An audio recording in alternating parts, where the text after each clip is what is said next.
Por ello, vemos que depende de los tiempos y de los momentos. Cada actividad humana tiene unos tiempos y un escenario. Puede cambiar según el día, como veíamos anteriormente, y la actividad que se desarrolla. Así, manteniendo el ejemplo que hemos venido manejando, la preparación de los alimentos pasa por varios momentos, que van desde la selección y su compra, pasando por el transporte de los mismos, hasta llegar al proceso propiamente de preparación que tiene la etapa en crudo, al momento de lavarlos, organizarlos, cortarlos, licuarlos, hasta llegar a su etapa de cocción. Proceso este que lleva los alimentos a su etapa de preparación. Es posible que en el tránsito cada una de estas etapas se identifiquen cosas y situaciones que generan la enfermedad. Desde una óptica complementaria y tomando como punto de partida el carácter teórico internacional del muestreo cualitativo, Corbin distingue en tres modalidades: abierto, relacional, fluctuante y discriminativo. El muestral abierto está asociado con la codificación abierta. Este, más que especificar, guía las selecciones del muestreo. Este tipo de muestreo puede realizarse intencionada o sistemáticamente, u ocurrir fortuitamente. Este proceso concluye el muestreo in situ. El muestreo relacional y fluctuante está asociado con la codificación axial. Su principio es masificar el hallazgo de diferente del nivel dimensional. Se puede realizar deliberadamente o sistemáticamente. El muestreo discriminativo está asociado con la codificación selectiva. Su principio es maximizar oportunidades para verificar la argumentación o el argumento construido, así como también las relaciones entre categorías, permitiendo alcanzar la saturación de aquellas que han mostrado un desarrollo insuficiente. Después tenemos que ir dirigiéndonos sobre la anticipación de los dilemas metodológicos en la recolección de datos. Una de las funciones del proceso de planificación del trabajo de investigación es resolver de manera anticipada algunas cuestiones que se le presenta a la hora de búsqueda de obtención de información que se requiere, y analizar e interpretar la misma. Hemos resumido en tres las inquietudes o preguntas más frecuentes, particularmente cuando se implementa un proceso de investigación de naturaleza cual. Las preguntas correspondientes son las que relacionamos a continuación. ¿Qué tan profundo y tan extenso debe ser el proceso de recolección de datos? ¿Por dónde iniciar o por dónde terminar el proceso de recolección de datos? ¿A quién incluir o a quién predecir en la recolección de datos? Entonces, tengan en cuenta y consideren las preguntas. ¿Qué tan profundo y qué tan extenso debe ser el proceso de recolección de datos? ¿Por dónde iniciar y por dónde terminar el proceso de recolección de datos? ¿Y a quién incluir y a quién excluir en la recolección de datos? Las respuestas a todos y cada uno de los interrogantes planteados tiene particularidades que intentaré que puedan resolver de manera muy concisa.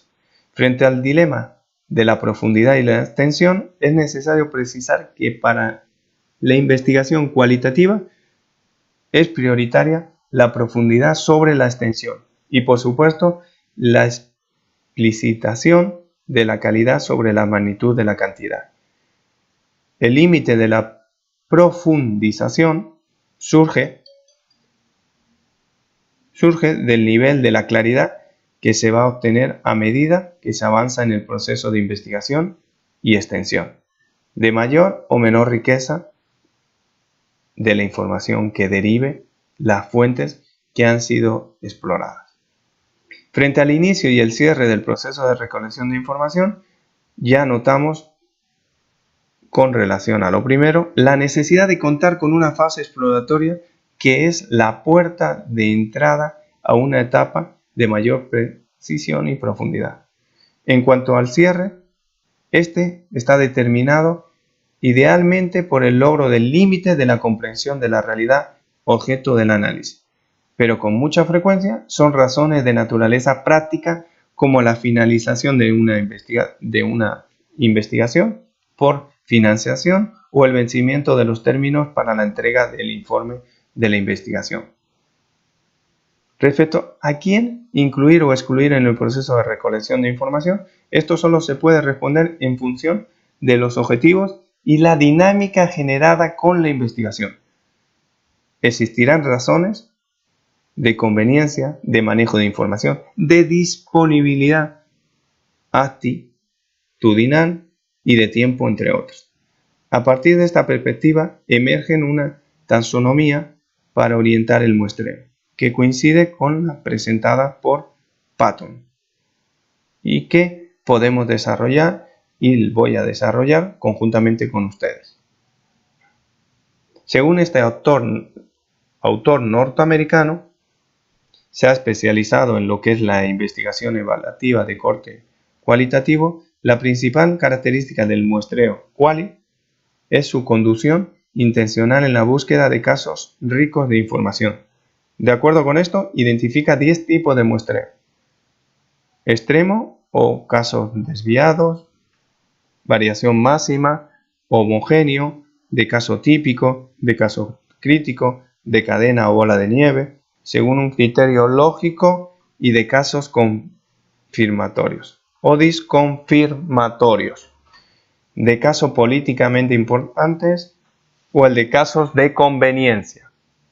El muestreo de casos extremos, dice Patton, se focaliza sobre aquellos casos que son ricos en información a causa de que son inusuales o especiales en alguna forma. La lógica de este tipo de muestreo está en que en análisis de las condiciones inusuales se pueden derivar aprendizajes útiles para comprender aspectos ocultos de situaciones regulares. El muestreo de variación máxima tiene como propósito capturar y describir los temas centrales o principales características que tipifican una realidad humana relativamente estable. Esta última es la principal diferencia con el anterior. Pero bueno, continuamos. El muestreo de casos homogéneos busca describir algún grupo en profundidad. Es la estrategia empleada para la conformación de grupos focales. El punto de referencia más común para elegir los participantes de un grupo focal es que estos posean algún tipo de experiencia común en relación con el núcleo temático al que se apunta y se dirige la investigación. El muestreo de caso típico pretende mostrar a quien no está familiarizado con la realidad objeto del análisis los rasgos más comunes de dicha realidad. La definición de típico cualitativamente se construye a partir del consenso de opiniones entre informantes claves y nuevos conocedores de la realidad bajo estudio. El muestreo de caso crítico se edifica sobre la base de elegir una situación, fenómeno o realidad humana que permite generar comprensión sobre una condición hipotética sometida a análisis por parte del investigador, pero considere sometida a juicio de un actor social. Un ejemplo de esto sería preguntarle a una persona que actualmente es muy rica qué haría si al día siguiente despertara en una extrema pobreza. ¿Cómo se apreciará este tipo de muestreo y se distingue del caso extremo porque la situación a la que alude este último es real actualmente, mientras que en el caso crítico es hipotético? Sin embargo, tiene en común que permite evaluar aspectos completamente invisibles en la vida cotidiana, pero que ante la situación planteada afloran con mucha fuerza. También tenemos el muestreo en cadena o bola de nieve. Tiene su origen en la búsqueda de comprensión de realidades culturales o personales, que por su condición de marginalidad, de orden social imperante o por otras razones, se mantienen en clandestinidad o en la oscuridad del anonimato. La clave está aquí en encontrar un caso perteneciente al grupo objeto de investigación. Este lleva al siguiente, al próximo y así sucesivamente hasta alcanzar un nivel de información suficiente para dar por terminada la investigación. En el caso del estudio de las realidades de los delincuentes o los enfermos de VIH-Sida. El muestreo por criterio lógico nos implica trabajar todos los casos que reúnan algún criterio predeterminado de importancia. Colocamos un ejemplo, la situación de pacientes psiquiátricos que por lo general duran en tratamiento entre 4 y 26 semanas.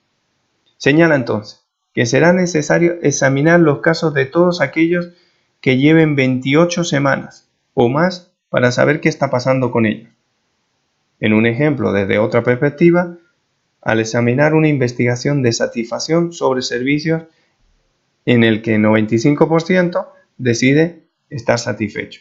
El investigador determina profundizar con la lógica de este tipo de muestreo. Lo que opinaba, un 5% no está conforme.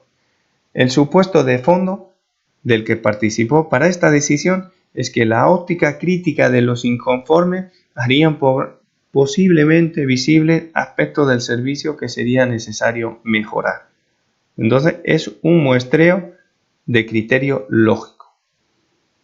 El muestreo de casos confirmatorios o disconfirmatorios, este tipo de muestreo, desde una perspectiva cualitativa, puede catalogar como de segundo orden, en tanto que realizamos sobre patrones que hayan emergido en etapas previas de la investigación. Lo que buscan es enriquecer, profundizar y mejorar la credibilidad de los datos hasta este momento obtenido. Este tipo de muestreo se relaciona estrechamente con el planteado en la teoría fundamentada para realizar la codificación axial como selectiva. El muestreo de casos políticamente importantes se relaciona con la identificación en procesos sociales. Objeto de investigación de los actores principales, es decir, los que intervienen directamente e indirectamente, pero el modelo significativo en toma de decisiones involucradas en dicho proceso. Pretende su visión, fundamentalmente para conocer el rumbo que seguirán los procesos en cuestión, y de ahí la importancia de este tipo de muestreo. El muestreo por conveniencia tiene su origen en consideraciones de tipo práctico, en las cuales se busca obtener la mejor información en el tiempo menor posible, de acuerdo con las circunstancias concretas que rodean tanto al investigador como a los sujetos o grupos investigados. Pasaremos a la definición de los medios de recolección de datos, técnicas e instrumentos. Al adentrarnos en este punto, son 4 los elementos necesarios para tener en cuenta: el enfoque desde el cual se plantea la investigación, el tipo de información que se pretende captar, las características de la fuente o fuentes de información y finalmente el tiempo que se dispone para todo el proceso. Entonces no olviden 4 elementos importantes: el enfoque de la investigación, tipo de información que queremos captar, características de la fuente y el tiempo disponible. Desde la perspectiva del enfoque, se determinará, por ejemplo, un proceso de estandarización o homogeneización de los instrumentos de recolección de información y de los procedimientos de aplicación y calificación para el caso de las investigaciones situadas en un enfoque cuantitativo. Por el contrario, en las investigaciones de tipo cualitativo, se buscará que los medios de generación y recolección de información respondan a un encuadre particular derivado de las características de cada situación, circunstancia, persona o grupo, así como también de los progresos obtenidos en la comprensión de las respectivas realidades por parte del investigador, lo que conllevará que en cada etapa de la investigación los medios no sean idénticos. Desde el horizonte del tipo de información que se busca generar y recolectar, Hay diferenciación en cuanto a las posibilidades de los medios que se requiere emplear. De esta forma, si lo que interesa es reconocer detalles de la vida privada de la persona, como es el caso de las historias de vida, y el medio más adecuado es la entrevista en profundidad, quizás compaginándola con el estudio de documentos personales. Si en cambio se requiere conocer patrones culturales, la ruta más adecuada será la observación participante. Pero si de lo que se pretende es obtener una opinión decantada sobre las posibilidades de un proyecto, el camino más pertinente será el taller.